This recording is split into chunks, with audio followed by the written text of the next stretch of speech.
Et il est 11 heures pile. Mesdames, Messieurs, chers clients, bonjour et bienvenue à ce nouveau webinaire Piguet Galant. Webinaire où nous allons faire le point aujourd'hui sur l'actualité autour de la prévoyance et notamment les enjeux du système de prévoyance en Suisse. Pour faire le point sur ce sujet, nous accueillons aujourd'hui Vincent Arnal, responsable des solutions patrimoniales chez Piguet Galant. Bonjour Vincent. Bonjour Ali, bonjour à toutes et à tous. Et pourquoi est-ce qu'on parle de prévoyance aujourd'hui? Eh bien, comme vous le savez, on le présente à chaque fois, est-ce que c'est encore nécessaire de le faire? Notre métier chez Piguet Galant, c'est s'occuper de vos projets de vie. On s'occupe de vos projets de vie, on aligne votre patrimoine à vos projets de vie à travers nos 3 expertises complémentaires, les solutions patrimoniales globales, les solutions d'investissement et les solutions de financement. Et enfin, quelques mots sur Piguet Galant aussi rapidement. 160 collaborateurs, 6 bureaux en Suisse romande et nous faisons partie du groupe BCV. La prévoyance est un sujet qui génère toujours énormément de questions. En ces dernières années, ça a souvent été dans la première ou la deuxième préoccupation la plus importante des Suisses dans les différents sondages réalisés. Donc, j'imagine que ce sujet va générer beaucoup de questions. Vous pouvez les poser anonymement, elles apparaîtront sur mon écran.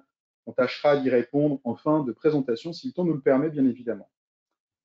Donc, avant de rentrer dans l'actualité à proprement parler, Vincent, est-ce que tu peux un peu rapidement nous rappeler le fonctionnement du système de prévoyance en Suisse? Oui, bien sûr. Alors, dans le système de prévoyance en Suisse, comme vous le savez très certainement, il fonctionne sur 3 piliers. Vous avez certainement déjà vu ce tableau. Je prends rapidement le temps de le détailler pour qu'effectivement on soit sur le même pied d'égalité. Donc, le premier pilier, qui est le socle de la prévoyance suisse, est un système de répartition. Ça signifie que les personnes actives actuellement financent les rentes des rentiers et que finalement, il n'y a pas forcément de réserve qui soit créée. C'est vraiment une entrée-sortie qui se fait au jour le jour. L'objectif de l'AVS, c'est de garantir le minimum vital. Donc, logement, se nourrir, payer sa caisse maladie, c'est sa fonction première. Et à savoir qu'il n'y a pas de rachat possible et pas de déblocage possible vu que ce n'est pas de la capitalisation. Il est néanmoins possible de rattraper les 5 dernières années si vous avez eu une année sabbatique, mais contrairement au deuxième pilier, vous ne pouvez pas effectuer de rachat. Le deuxième pilier, lui, est appelé la prévoyance professionnelle. Elle est généralement constituée au travers de votre employeur si vous êtes salarié. Elle est facultative si vous êtes indépendant. Et là, c'est un système de capitalisation. L'abondement se fait au travers d'un prélèvement sur son salaire brut et l'employeur doit participer au moins à 50%. C'est une des grosses parties de votre prévoyance professionnelle. Ça peut même être une partie importante de votre patrimoine global et sa fonction est de maintenir le niveau de vie antérieur. Généralement, on dit qu'en moyenne, entre le premier et le deuxième pilier, vous arrivez à maintenir 60% de votre revenu brut actuel à la retraite. Il est composé de 2 parties. La partie obligatoire qui concerne les 88 200 premiers francs de votre salaire et la partie surobligatoire, donc ce qui va excéder 88 200, mais il y a un plafond qui est de 882 000 francs de salaire annuel. Au-delà, la prévoyance professionnelle n'agit plus. Il est possible d'effectuer des rachats, souvent très attractifs pour aller chercher de l'optimisation fiscale. Lorsque vous n'avez pas cotisé pleinement ou que vous avez une progression salariale, il est possible effectivement d'effectuer ces rachats. Et le deuxième pilier peut servir pour d'autres projets que la retraite, notamment pour acquérir votre résidence principale, démarrer une activité indépendante.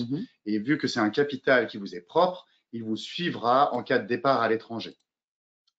Et puis, il ne faut pas oublier la prévoyance privée, dit le troisième pilier, qui est aussi sur un système de capitalisation qui est totalement facultatif au bon vouloir de chacun. Dès que vous avez des revenus qui sont concernés par l'AVS, vous pouvez souscrire à ce type de prévoyance. Il en existe 2 formes. La prévoyance liée, appelée 3A, et la prévoyance libre, appelée 3B. Le 3A est soumis aux mêmes conditions que les autres prévoyances, donc elle est déductible de votre revenu imposable, ce qui n'est pas le cas du 3B, sauf pour 2 cantons, Genève et Fribourg, où il y a des possibilités de diminuer son revenu imposable cantonal et communales au travers de cette prévoyance-là.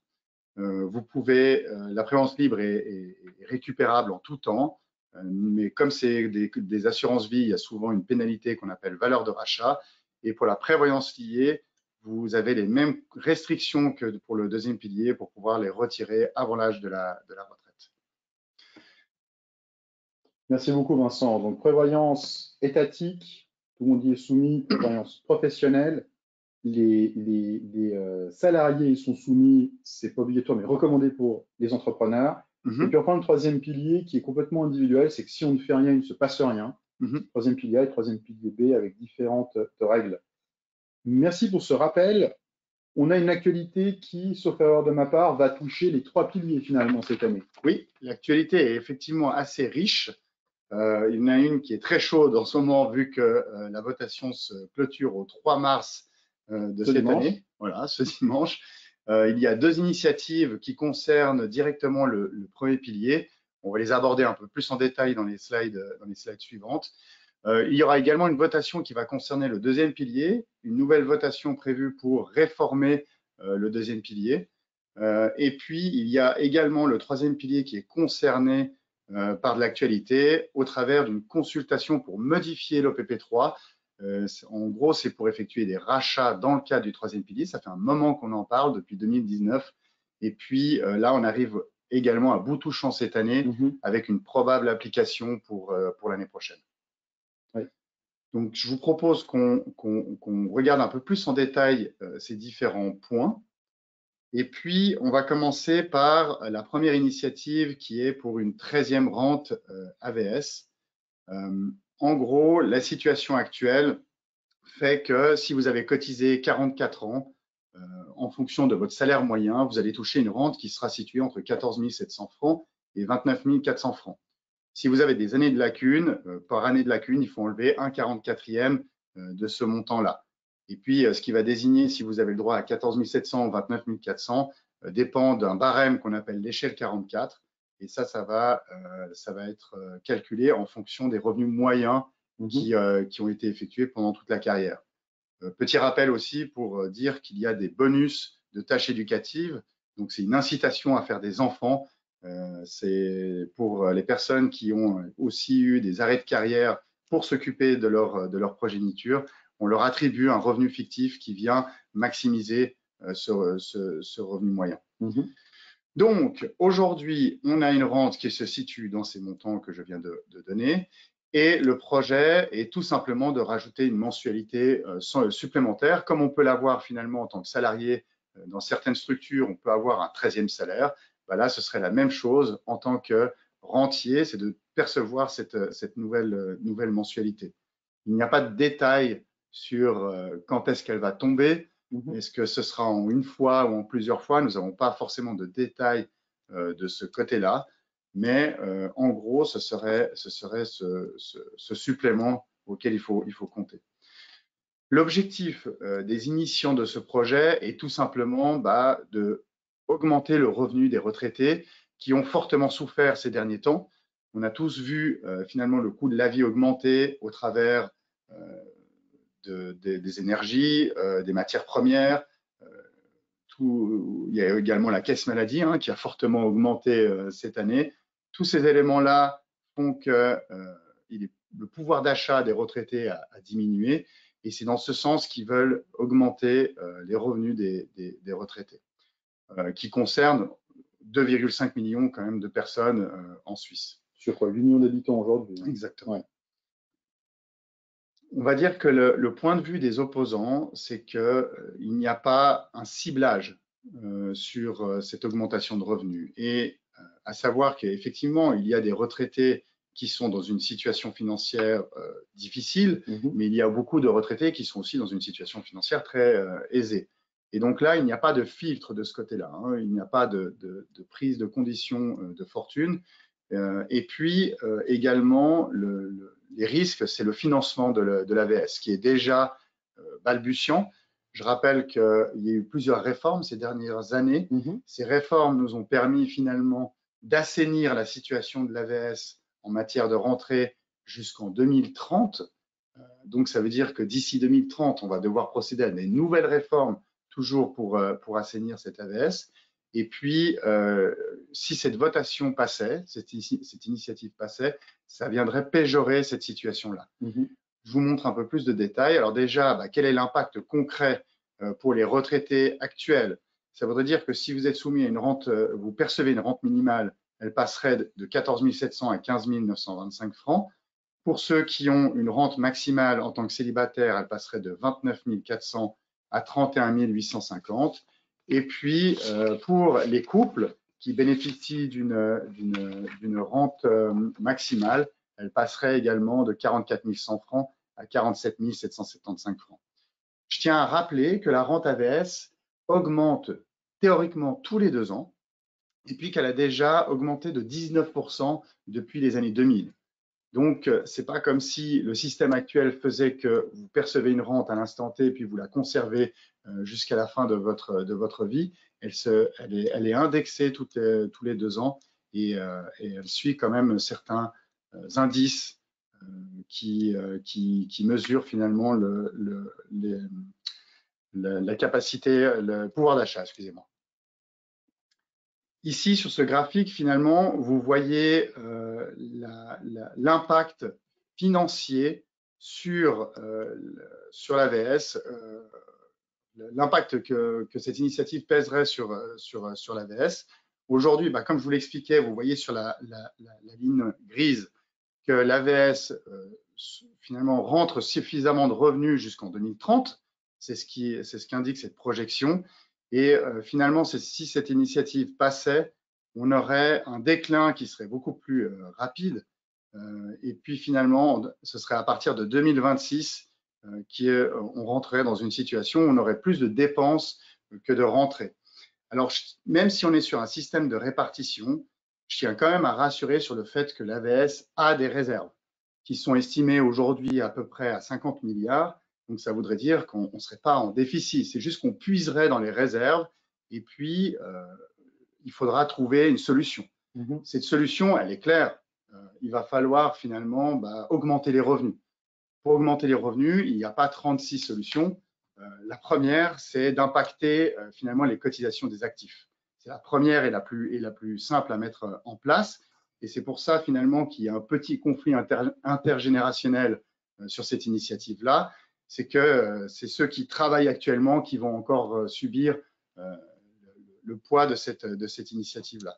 Il y aurait une deuxième possibilité qui serait d'augmenter la TVA. Donc là, ça voudrait dire que toutes les dépenses des actifs comme des rentiers seraient impactées. Et puis l'augmentation des impôts. Et ça viendrait aussi impacter l'ensemble de la population suisse.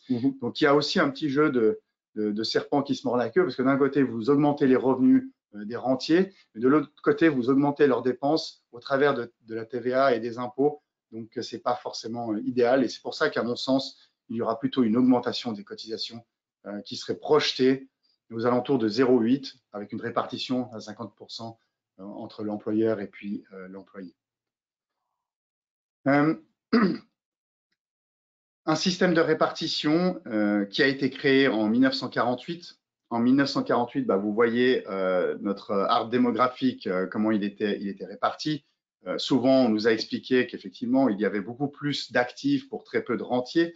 Il y avait également une espérance de vie qui n'était pas la même qu'aujourd'hui. Et c'est pour ça qu'aujourd'hui, l'AVS est un peu plus compliqué à gérer et qu'il y a de nombreuses réformes au sujet de cette prévoyance. Ces réformes sont évidemment nécessaires pour maintenir cette prévoyance-là, mais c'est la combinaison de ces deux facteurs qui font qu'aujourd'hui, il est nécessaire de trouver des réformes pour la suite parce que finalement, on voit que l'espérance de vie ne va pas se réduire et puis qu'on aura de plus en plus de rentiers pour de moins en moins d'actifs.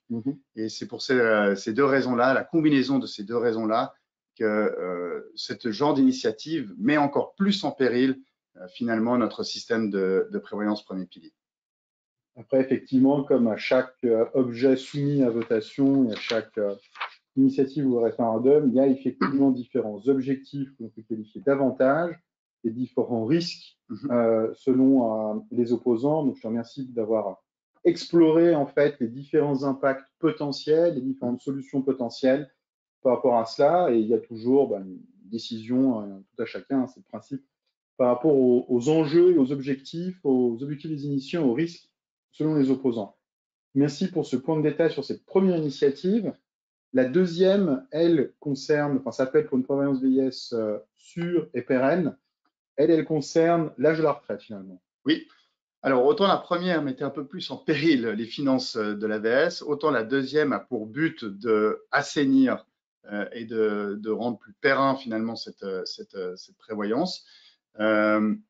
L'initiative, alors déjà la situation actuelle, c'est qu'on est tous aujourd'hui logés à la même enseigne, j'ai envie de dire, hommes, femmes, on a tous un âge légal de la retraite à 65 ans. Et puis, comme je vous l'ai expliqué précédemment, au vu des projections financières, ce système fonctionnera jusqu'en 2030 sans réforme. L'initiative qui est présentée là a pour but de passer l'âge légal des hommes et des femmes à 66 ans. Alors, c'est vrai que c'est un peu difficile à avaler étant donné que les femmes ont déjà eu une augmentation de l'âge légal l'année dernière.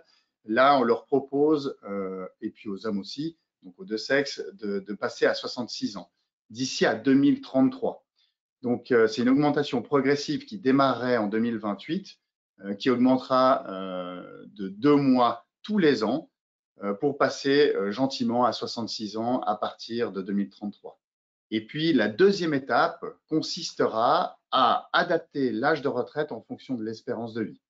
Donc là, on va prendre en compte l'indice de l'espérance de vie. On ne va pas le prendre pleinement, on va le prendre à 80% pour à chaque fois modifier l'âge pivot de la retraite. Et donc là, la perspective qui est donnée, c'est effectivement que l'âge de retraite passerait à 67 ans en 2043. Donc à savoir que aujourd'hui, d'autres pays ont déjà un âge légal à 66 ans. Je prends l'Allemagne, je prends la Belgique. 67 ans, il y a également des pays comme le Danemark et l'Italie qui ont cet âge légal. Donc, on ne serait pas les premiers à arriver à cet âge de retraite. Et puis, je pense que cette initiative est partie aussi sur le modèle qui est appliqué aujourd'hui en Suède, qui applique déjà un indice d'espérance de vie pour fixer son âge pivot de retraite. Donc, c'est quand même, on va dire, une initiative assez intéressante et qui n'avait jamais été proposée jusqu'ici. L'objectif, clairement, c'est d'assurer un financement durable. L'économie estimée est de 2 milliards par an, donc c'est quand même assez notable. Et puis, on va dire que pour les opposants à cette initiative, le risque est qu'il n'est pas corrélé à d'autres facteurs. Des facteurs économiques, le marché du travail, peut-être des facteurs sociopolitiques qui ne vont pas être pris en compte. Et pour eux, c'est peut-être un peu trop réducteur pour que ce soit un mécanisme aussi simple, on va dire. Donc voilà les tenants et les aboutissants de cette initiative. Donc une logique, effectivement, comme tu le disais tout à l'heure, des objectifs qui sont très différents de la première. Les deux objets fédéraux, là, le 3 mars, touchent l'AVS, mais avec des objectifs et une logique assez différente, finalement. Oui. Effectivement. Merci beaucoup, Vincent. Tu avais aussi parlé des réformes soumises à votation plus tard dans l'année concernant le deuxième pilier. Oui. Le premier pilier, on passe au deuxième. Alors, effectivement, cette réforme sur le deuxième pilier, on en a déjà eu une avec LPP 21 qui n'a pas abouti. Ouais. Là, ils reviennent avec une nouvelle mouture. Je vous propose de passer rapidement sur les différentes réformes. L'abaissement du taux de conversion. Pour rappel, ce taux de conversion, c'est la transformation du capital en rente. Aujourd'hui, il est à 6,8. Il propose de le passer à 6, ce qui permettrait aux caisses de pension une gestion plus aisée au vu de l'espérance de vie actuelle. Il y aurait également une compensation financière pour la génération transitoire selon 3 paliers. Donc ça signifie simplement que ceux qui vont être dans cette transition, les premières générations qui vont partir à la retraite si cette réforme se met en place, ne vont pas subir de plein fouet la diminution du taux de conversion de 6,8 à 6. Ils vont ajouter des petites majorations sur les rentes qui vont de 200 francs à 100 francs par mois. Et puis, ça permettrait de partir en douceur sur cet abaissement du taux de conversion qui est quand même assez important. Il y a l'abaissement de la bonification d'épargne pour les travailleurs âgés. Comme vous le savez peut-être, aujourd'hui, les bonifications d'épargne sont de 7, 10, 15, 18% en fonction de votre catégorie d'âge. 7% pour les 25-35, 10% pour les 35-45, 15% pour 45-55 et 18% pour les plus de 55 ans. Et finalement, aujourd'hui, pour un employeur, recruter quelqu'un d'un certain âge est plus coûteux au vu de ces prélèvements sociaux. Et c'est pour ça qu'ils veulent linéariser un peu plus ces bonifications d'épargne, avec uniquement 9% sur une première tranche d'âge de 25 à 44 ans et 14% pour les 45 ans et plus. L'abaissement du seuil d'entrée, c'est simplement que pour aujourd'hui pouvoir participer, enfin épargner dans une caisse de pension, je veux dire, on doit avoir un salaire de 22 050 francs par année. Ils veulent simplement abaisser ce seuil d'entrée pour que les petits salaires soient moins défavorisés. Et puis la déduction de coordination, qui aujourd'hui est un montant fixe, l'a passé en fonction du salaire, d'un pourcentage sur le salaire assuré. Ça, c'est simplement pour ceux qui travaillent à temps partiel, pour qu'ils soient moins lésés par cette déduction de coordination qui s'applique sur son salaire AVS. Donc voilà, toutes ces réformes qui sont proposées ont pour but de renforcer le financement du deuxième pilier, de maintenir le niveau des rentes et améliorer la couverture des personnes à temps partiel. C'est ce qui est mis en avant, mais les réformes dont j'ai parlé sont des réformes qui ont déjà été proposées dans des anciennes initiatives et il n'y a rien de vraiment nouveau, on va dire, par rapport à ça, à part cette déduction de coordination qui est en pourcentage du salaire assuré. Merci Vincent. Donc, comme je disais tout à l'heure, à chaque fois, risque et avantage, ou avantage-inconvénient, comme on pourrait le dire pour chacun des objets. Donc, ça sera soumis à votation plus tard dans l'année, également comme objet fédéral. Ça, c'est pour l'actualité autour du deuxième pilier. Et puis, on arrive enfin à l'actualité autour du troisième pilier. Alors là, on a déjà voté sur ce sujet-là, mais c'est la mise en application, finalement, de cette modification autour du troisième pilier. Oui. Donc, aujourd'hui, il y a un texte de modification de l'OPP3 qui a été rédigé, qui est actuellement en consultation. On devrait d'ailleurs avoir bientôt le retour parce qu'ils avaient jusqu'au 6 mars pour se prononcer. Et le but est simplement de pouvoir effectuer des rachats dans le troisième pilier comme on peut le faire actuellement dans sa caisse de pension. Il faut savoir qu'il y a de plus en plus de gens qui cotisent dans le troisième pilier. C'est une prévoyance qui est assez appréciée par les Suisses. Il y a encore quelques années, seul un tiers des actifs cotisaient là-dedans. Aujourd'hui, plus de la moitié des actifs épargnent dans cette prévoyance-là. Et l'idée serait de pouvoir faire des versements complémentaires en plus de la cotisation ordinaire.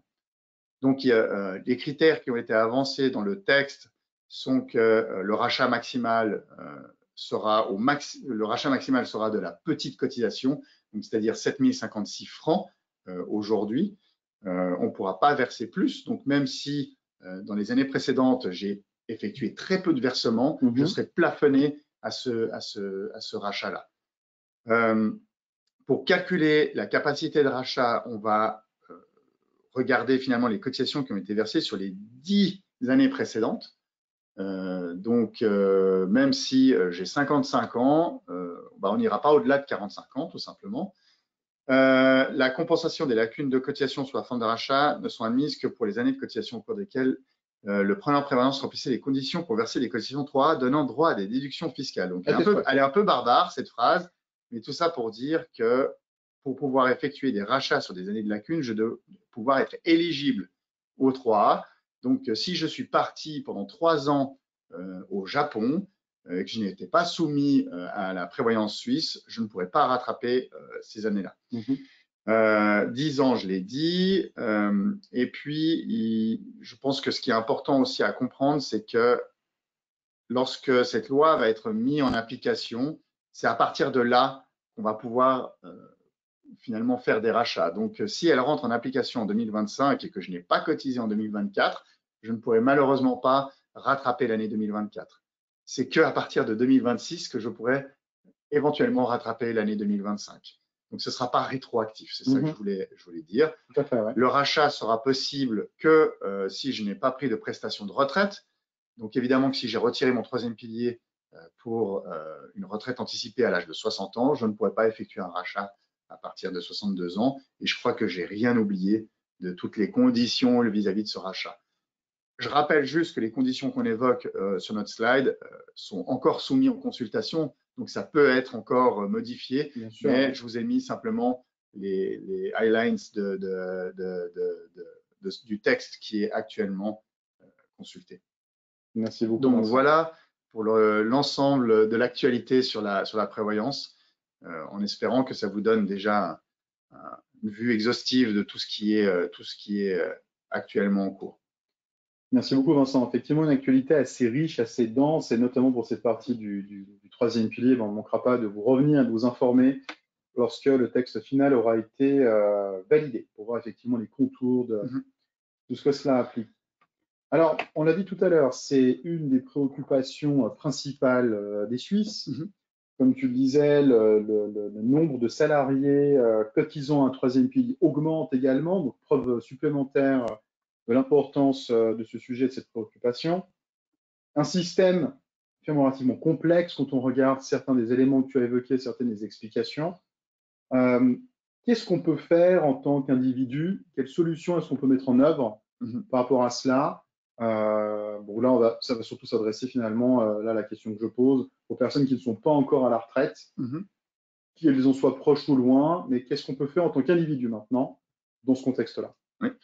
Alors, je vous ai présenté le système de prévoyance suisse en préambule, et sur les trois piliers de notre système, aujourd'hui, il y en a deux sur lesquels on peut être actif, sur le deuxième pilier et le troisième pilier, donc les deux systèmes de capitalisation.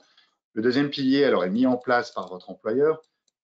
Si vous êtes entrepreneur, c'est vous qui allez décider finalement la politique sociale que vous voulez attribuer à votre entreprise, mais en tant que salarié, vous pouvez également agir en vous renseignant sur déjà s'il y a différents plans, parce que même si vous êtes salarié, vous pouvez choisir différents systèmes d'épargne. Dans certains plans de prévoyance, c'est proposé. Vous pouvez également effectuer des rachats si vous avez eu des lacunes de cotisation.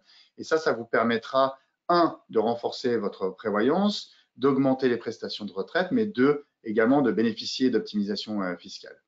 Et puis après, il y a la prévoyance privée, le troisième pilier, qui est une prévoyance facultative. Le 3A est accessible pour ceux qui ont un revenu soumis à l'AVS, et le 3B est accessible à tous. Donc ça, c'est de l'épargne supplémentaire que vous pouvez mettre en place pour bénéficier de prestations supplémentaires à la retraite, mais pas que.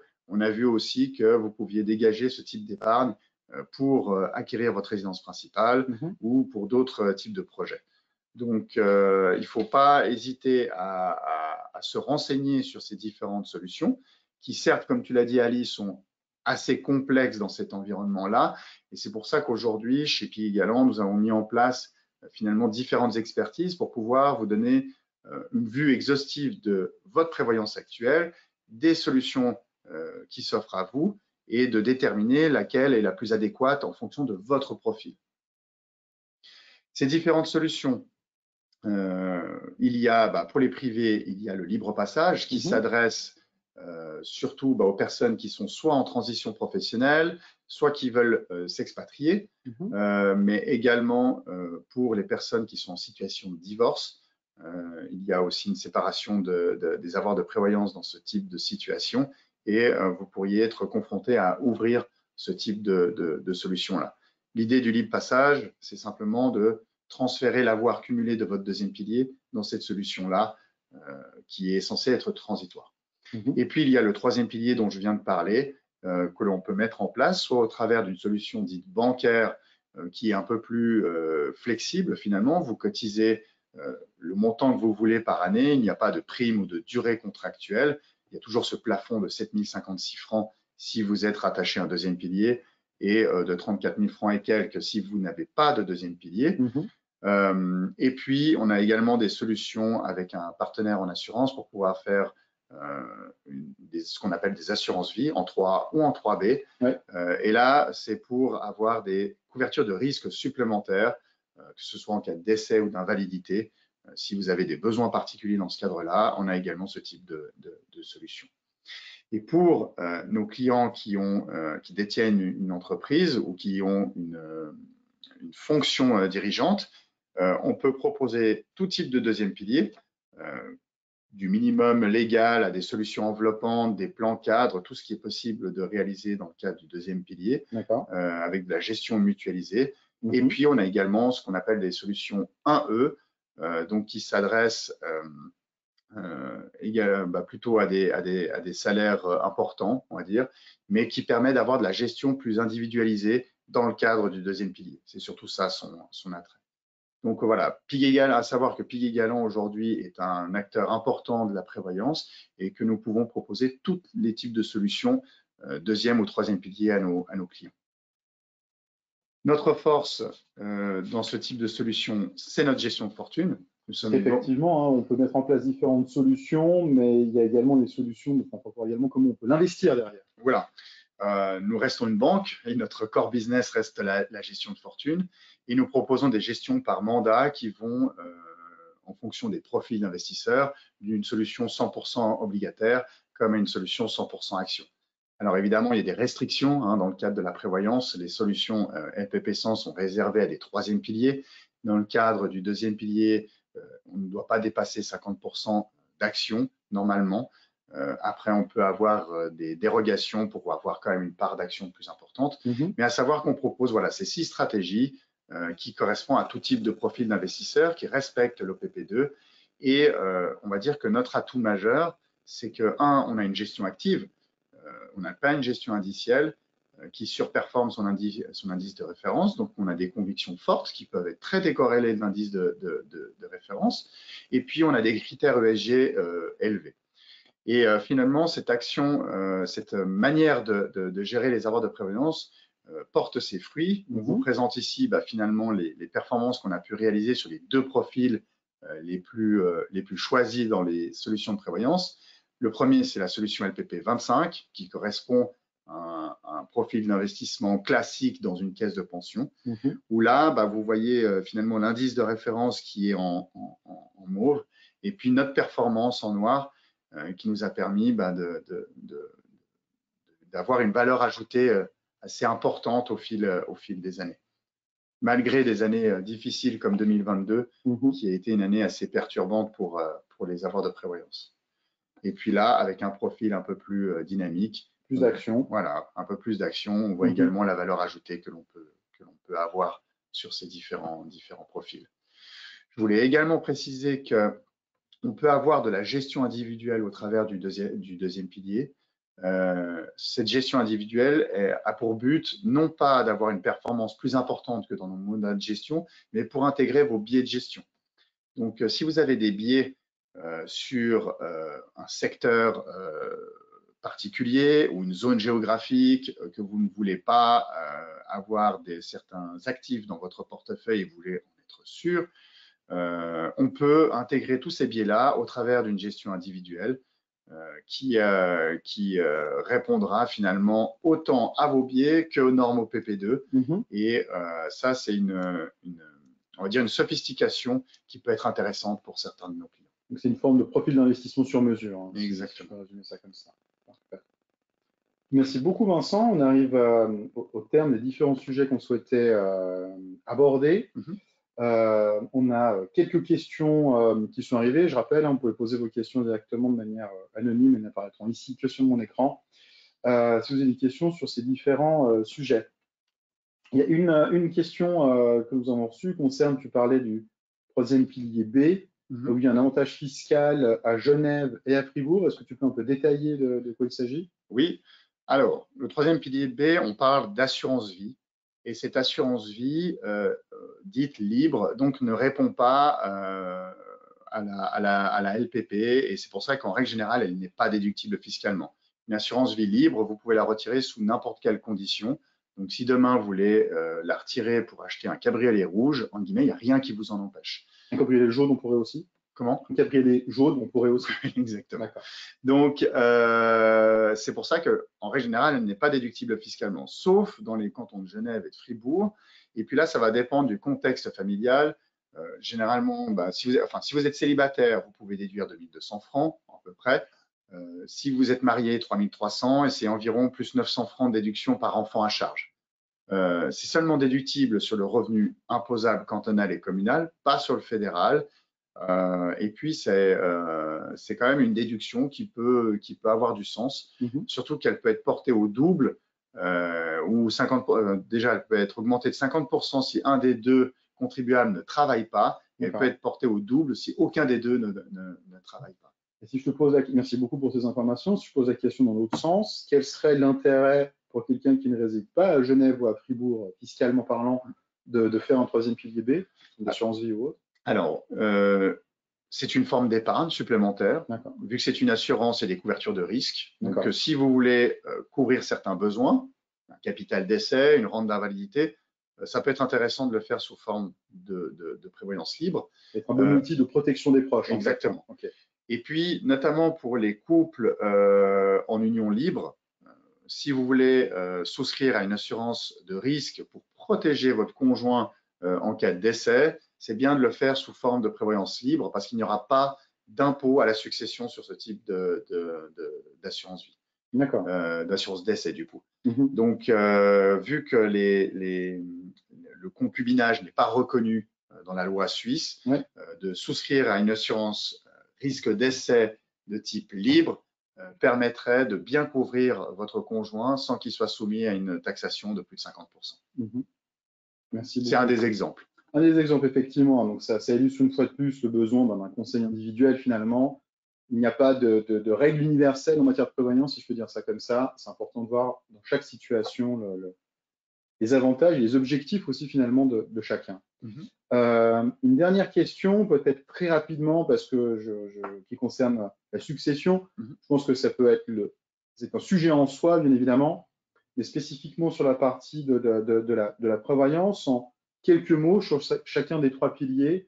Qu'est-ce qui se passe en cas de décès avant la retraite, dans une logique où voilà, on aurait fait des rachats ou mis de l'argent dans le troisième pilier A ou B, fait des rachats dans le deuxième, voilà. Qu'est-ce qu'il en est? Je peux très rapidement nous faire un mot là-dessus.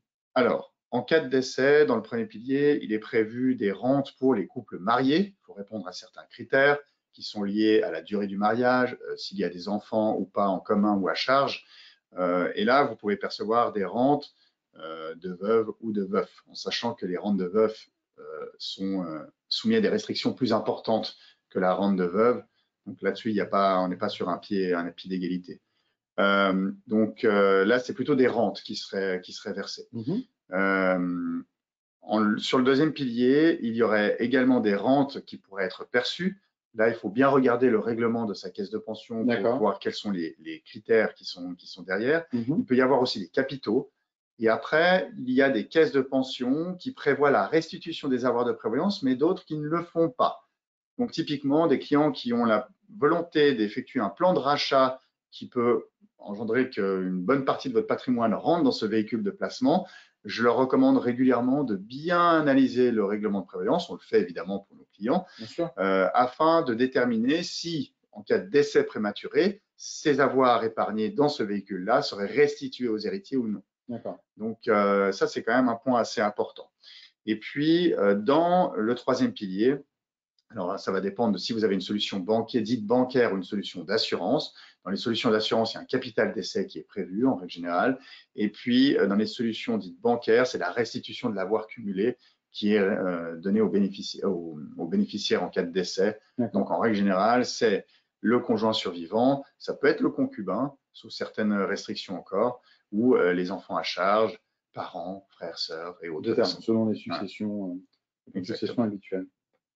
Merci beaucoup, Vincent. Donc, encore un sujet, effectivement, comme je le disais, la succession, qui est un grand sujet en soi. Merci pour ce rapide résumé et qui prouve là aussi le besoin, finalement, de faire un point de situation individuel, une analyse individuelle des différents éléments. On arrive au bout de cette présentation. Comme je le disais, nous sommes toujours à disposition si vous avez d'autres questions. Et si vous souhaitez également une analyse personnalisée de votre situation. Je rappelle le but de cette session d'aujourd'hui, c'était de faire un point sur l'actualité. Et lorsqu'on parle des objets soumis à votation, c'est toujours avoir simplement un effet de loupe sur ce qui est énoncé comme avantage et comme inconvénient, sans avoir un avis en tant que tel sur le sujet. Nous sommes toujours à disposition, comme je le disais, si vous souhaitez faire un point de situation personnalisé. Vincent, je te remercie pour tes éclairages apportés aujourd'hui. Avec plaisir, merci Ali. Et merci à toutes et à tous pour votre participation. Très bonne journée. À Bonne bientôt. journée, au revoir.